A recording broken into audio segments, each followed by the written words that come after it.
মদিনার বাইরে এক গ্রামে থাকত রিয়াজ নামের এক দারিদ্র্যপূর্ণ পরিবার। মায়ের অসুস্থতার কারণে পুরো পরিবার খুবই কষ্টে দিন কাটাচ্ছিল। রমজান মাসের প্রতিটি দিন তাদের জন্য নতুন চ্যালেঞ্জ নিয়ে আসত।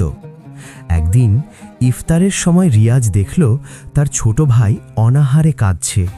তার নিজের খাবারও খুব কম, কিন্তু সে তার ছোট ভাইকে সামান্য খেজুর এবং পানি দিয়ে খাওয়ালো।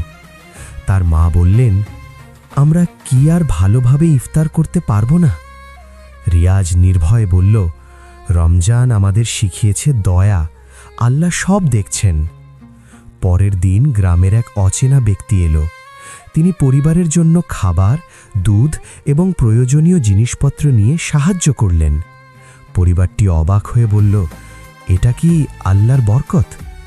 এরপর থেকে রিয়াজ এবং তার পরিবার প্রতিদিন আল্লাহর রহমত এবং বরকত অনুভব করল। গ্রামের মানুষও তাদের উদারতা ও ধৈর্য দেখে অনুপ্রাণিত হল। গ্রামবাসীরা বলল, রমজান শুধু রোজা নয়, বরং এটি দয়া, বরকত এবং আল্লাহর সাহায্যের মাস। শিক্ষা: রমজান দয়া, সহানুভূতি ও বরকতের মাস।